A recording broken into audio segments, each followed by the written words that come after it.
आइए आज हम लोग यूज ऑफ टेंस को देखते हैं। देखिए, सबसे पहले सिंपल प्रेजेंट टेंस कैसे समझेंगे कि वाक्य सिंपल प्रेजेंट टेंस का होगा, और अगर वह सिंपल प्रेजेंट टेंस का होगा तो उसमें हमको क्या देना है। तो सबसे पहले सिंपल प्रेजेंट टेंस V1 या V5 वर्ब का पहला फॉर्म और वर्ब का पांचवा फॉर्म जो लेता है वह सिंपल प्रेजेंट टेंस होता है, और हेल्पिंग वर्ब के रूप में डू या डज लेता है, डू या डज लेता है। आइए सबसे पहले कि वाक्य सिंपल प्रेजेंट टेंस में कब होगा।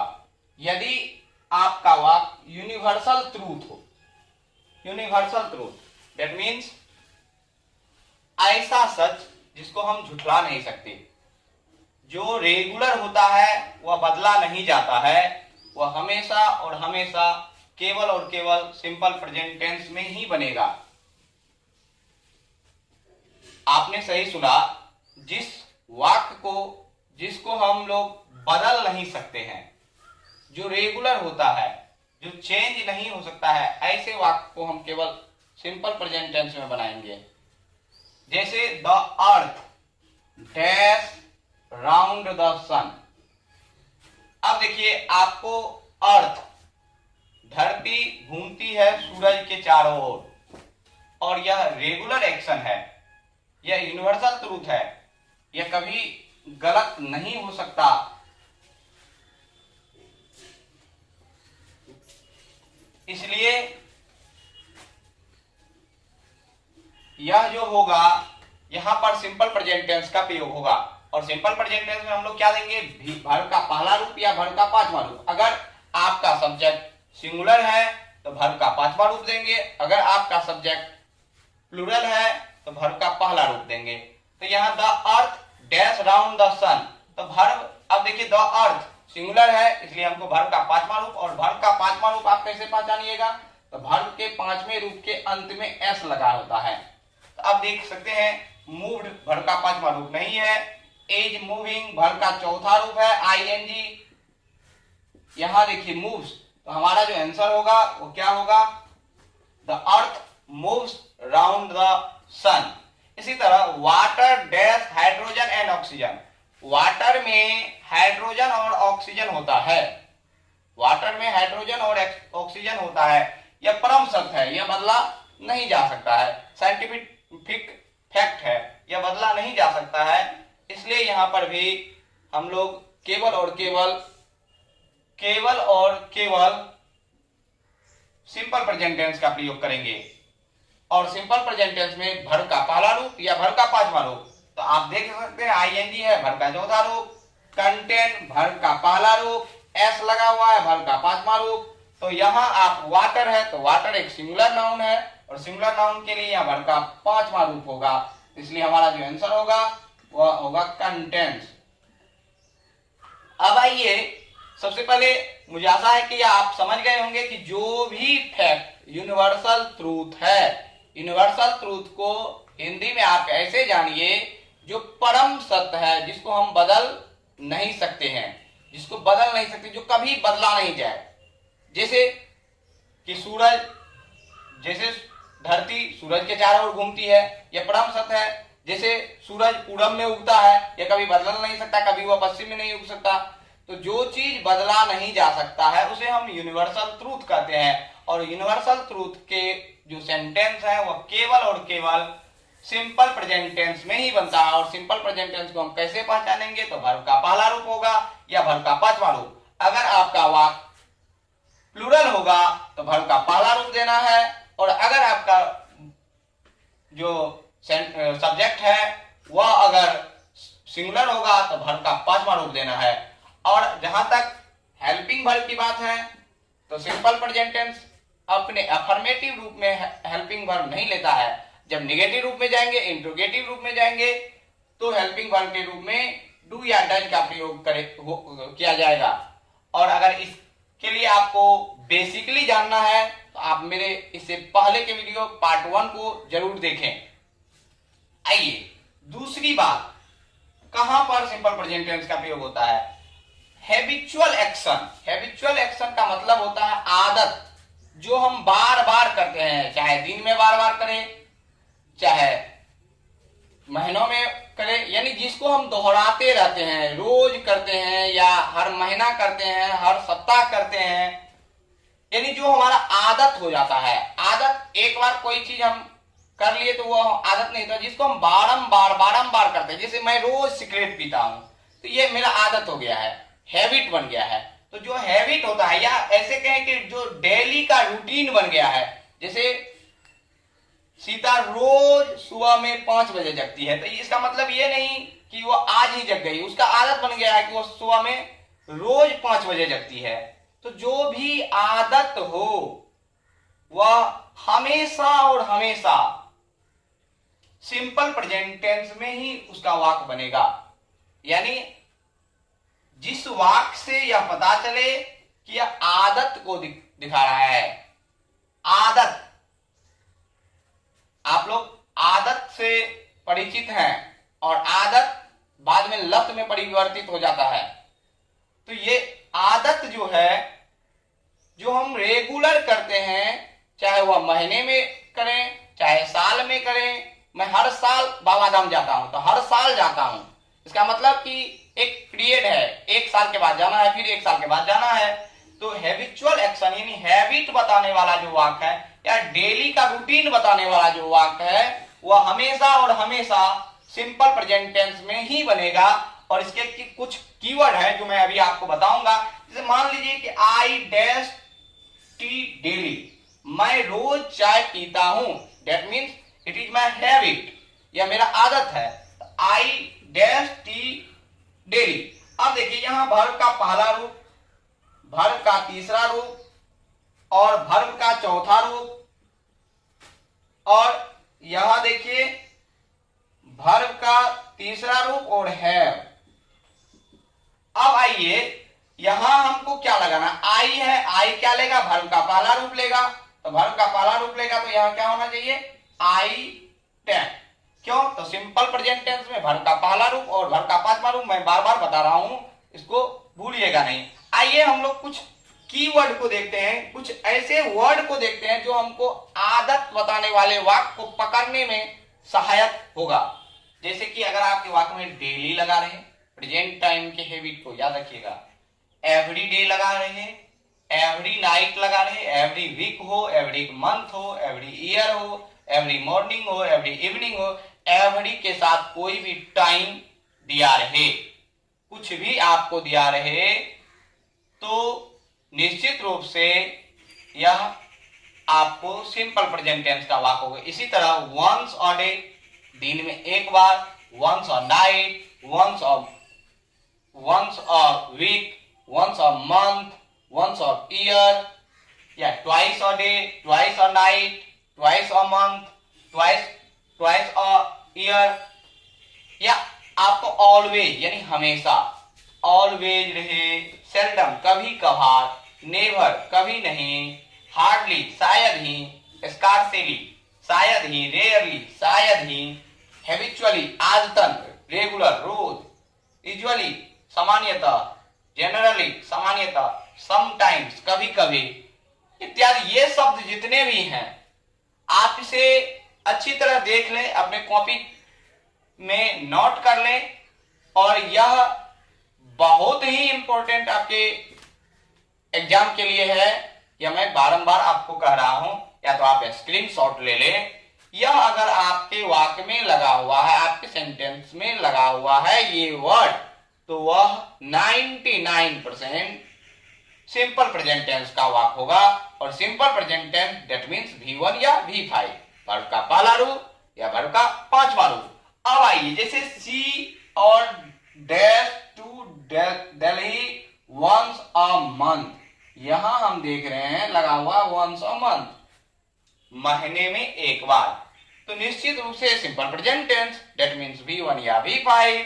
तो V1 या V5, अब हम देखेंगे या V1 है या V5 है, VING लगा हुआ, V4 है, V2 है। निश्चित रूप से यह नहीं होगा, यह नहीं होगा। अब हम इसमें देखते हैं, तो V1 और V5 में छांटने के लिए हम लोग सब्जेक्ट की ओर जाएंगे। सब्जेक्ट हमारा C है जो सिंगुलर है, और अगर सिंगुलर सब्जेक्ट रहे, याद रखिए हर वाक्य में मैं आपको बता रहा हूं, फिर भी याद नहीं रहेगा तो यह तो बहुत ही दुख की बात है। सब्जेक्ट आपका सिंगुलर है और सिंगुलर सब्जेक्ट के साथ हम वर्ब का पांचवा रूप लगाएंगे सिंपल प्रेजेंट टेंस में। वर्ब का पांचवा रूप कैसे पहचानेंगे जी?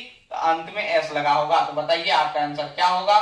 तो आपका आंसर होगा goes. She goes to Delhi once a month. वह महीने में एक बार दिल्ली जाती है, यानी एक पीरियड बना हुआ है कि वह हर महीने में एक बार जाती है, हर महीने, चाहे कुछ भी करने के लिए क्यों न जाए। अब ही ऑलवेज, यहां देखिए आपको ऑलवेज नजर आ रहा है, तो क्या होगा? V1 या V5। आप देख सकते हैं यहाँ V2 है, केम नहीं होगा, V1 है, V5 है, इज कमिंग है, V4 नहीं होगा।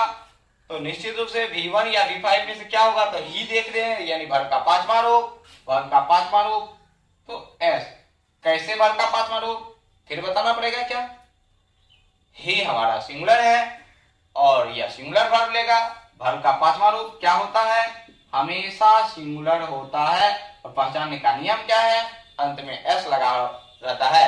मुझे आशा है कि आप समझ रहे होंगे। चलिए हम अब आगे देखते हैं। तीसरा जो रूल है आपको सिंपल प्रेजेंट टेंस का, वो ये है कि फ्यूचर टाइम का, यानी आने वाले समय का कोई अगर पहले से प्रोग्राम फिक्स हो, यह 99% यह होगा। अगर कोई ऐसा एक्शन हो फ्यूचर में होने वाला जो पहले से फिक्स हो कि 99% होगा, तो उसका प्रयोग हम लोग उस तरह के वाक्य को, इस तरह के वाक्य को हम लोग सिंपल प्रेजेंट टेंस में बनाते हैं। इसके कुछ कीवर्ड हैं, जैसे उसमें टुडे लगा रह सकता है, टू नाइट लगा रह सकता है, टुमारो लगा रह सकता है, या कोई आने वाला दिन दिया रह सकता है, आने वाले तारीख दिया रह सकता है, या आने वाला महीना दिया रह सकता है, आने वाला साल दिया रह सकता है। तो ऐसे वाक्य को हम लोग जो फिक्स एक्शन को बताता है, यानी फिक्स है कि वह फ्यूचर टाइम में वह काम होगा ही होगा, तो हम लोग वहां पर सिंपल प्रेजेंट टेंस का प्रयोग करते हैं। जैसे he dash to London on 5 December. मैं 5 दिसंबर को लंदन जाऊंगा। इसका मतलब है कि पहले से ये प्लान बनाया हुआ है कि 5 दिसंबर को जाएंगे। जैसे चीफ मिनिस्टर कल मधेपुरा आएंगे, तो मधेपुरा आने का उसका पहले से प्लान है, पहले से प्रोग्राम फिक्स है, उसका टाइम टेबल पहले से क्लियर है। तो जो चीज पहले से क्लियर हो, अगर कोई ऐसा एक्शन है जो होगा फ्यूचर टाइम में लेकिन प्लान पहले से किया हुआ है, तो वैसे जगह उस तरह के सेंटेंस को हम लोग किस में बनाते हैं? सिंपल प्रेजेंट टेंस में। और simple present tense that means V1 या V5। He dash to London on 5 December. तो आप देखो वेंट आपका वर्ब का दूसरा रूप है, ये नहीं हो सकता है। इज गोइंग वर्ब का चौथा रूप है, नहीं हो सकता है। अब गोज V5, यानी कि V1 या V5 और ही है, तो ही है तो सब्जेक्ट के अनुसार आपका V5 ही होगा, इसलिए आपका जो आंसर होगा वह गोज होगा। आपने क्या जाना कि जो पहले से किसी फ्यूचर टाइम का कोई प्रोग्राम पहले से बनाया हुआ हो, जैसे मैं कह सकता हूं कि आज रात मैं पटना जाऊंगा, तो प्लान अभी बना लिया, टिकट कटा लिया, यानी पूरा प्लान है 99% कि अगर कोई इमरजेंसी नहीं आती है, कोई ऐसी घटना नहीं घटती है कि नहीं जा सका, तो जरूर जाना है। तो इसका मतलब है कि जो पहले से प्लान बनाया हुआ, पहले से प्रोग्राम फिक्स है, तो पहले से जो प्रोग्राम फिक्स रहता है उस प्रोग्राम को दिखाने के लिए हम लोग सिंपल प्रेजेंट टेंस का ही प्रयोग करते हैं, सिंपल प्रेजेंट टेंस का प्रयोग करते हैं। आगे आप देखिएगा कि पहले से प्लान जो प्रोग्राम होता है उसके लिए हम लोग प्रेजेंट के कंटिन्यूअस टेंस का भी प्रयोग करते हैं, लेकिन अधिकांशतः उसका सिंपल प्रेजेंट टेंस में ही प्रयोग करते हैं। अब आइए जो बहुत ही इंपॉर्टेंट है, इसको समझने की कोशिश करें। देखिए वाक्य का अगर खंड क्या हो, यानी अगर आपके वाक्य को दो भागों में बांटा गया हो, एक में कोई कंडीशनल वर्ड हो, कंडीशनल क्लॉज हो, यानी कोई शर्त हो, कंडीशन दैट मींस शर्त, कोई शर्त हो, और एक मेन क्लॉज हो, यानी एक क्लॉज अपने आप में पूर्ण हो और एक क्लॉज अपने आप में पूर्ण नहीं हो। अगर आप अभी इसको नहीं समझ गए हैं तो अभी तुरंत आपको मैं समझाने का कोशिश करूंगा, आप देखते रहिए। कंडीशनल वर्ड जिस वाक्य खंड में लगा होता है उसको कंडीशनल क्लॉज कहते हैं, और जो बाकी है जो अपने आप में पूर्ण है उसको मेन क्लॉज कहते हैं। तो कंडीशनल वर्ड जिसमें लगा होगा तो कंडीशनल वर्ड के बाद हम लोग सिंपल प्रेजेंट टेंस का प्रयोग करेंगे, और उसके बाद जो मेन क्लॉज होगा उसको हम लोग सिंपल फ्यूचर टेंस में बनाएंगे। ध्यान दीजिएगा, जो कंडीशनल वर्ड से शुरू होगा आपका क्लॉज, आपका वाक्य खंड, आपके वाक्य का टुकड़ा, वह सिंपल प्रेजेंट टेंस में होगा, और जो बाकी बचेगा वह सिंपल फ्यूचर टेंस में होगा। अब कंडीशनल वर्ड में क्या सा लगा सकता है तो याद रखिएगा, इफ लगा सकता है और वहां शर्त को दिखाएगा, किसी ना किसी शर्त कंडीशन को। व्हेन लगा सकता है, बिफोर लगा सकता है, आफ्टर लगा सकता है, टिल लगा सकता है, एज सुन एज लगा सकता है, अनटिल लगा सकता है, एज लॉन्ग एज लगा सकता है, इन केस लगा सकता है। इन सभी कंडीशनल वर्ड को आप लोग याद कर लें, आप लोग अपने नोटबुक में नोट कर लें। आपके लिए यह बहुत ही इंपॉर्टेंट है, एमवीवीआई है, आपके एग्जाम में इससे निश्चित रूप से पूछा जाएगा, यह मुझे पूर्ण विश्वास है। इसको मैं बाद में अभी समझाता हूं कि किसको कंडीशनल क्लॉज कहेंगे और किसको मेन क्लॉज कहेंगे। इन वाक्यों से हम लोग कंडीशनल क्लॉज, मेन क्लॉज को समझते हैं और देखते हैं कि कंडीशनल क्लॉज के साथ किस टेंस का प्रयोग हुआ है और मेन क्लॉज के साथ किस टेंस का प्रयोग हुआ है। देखिए यहां आपको व्हेन लगा है, आपने देखा होगा कंडीशनल वर्ड में व्हेन, आपने देखा होगा कंडीशनल वर्ड में इफ। ये आपको इधर भी हो सकता है और शुरू में भी हो सकता है, कहीं पर भी आपको लग सकता है। तो व्हेन, अब आपको यहां मान लीजिए खाली जगह दिया होता और यू विल लर्न इंग्लिश। अब देखिए कंडीशनल क्लॉज कैसे समझ गए कि व्हेन यू कम हियर, यदि तुम, जब तुम यहां आओगे। वाक्य पूरा है क्या? वाक्य पूरा नहीं है, लगता है कि अब कुछ और कहा जाएगा।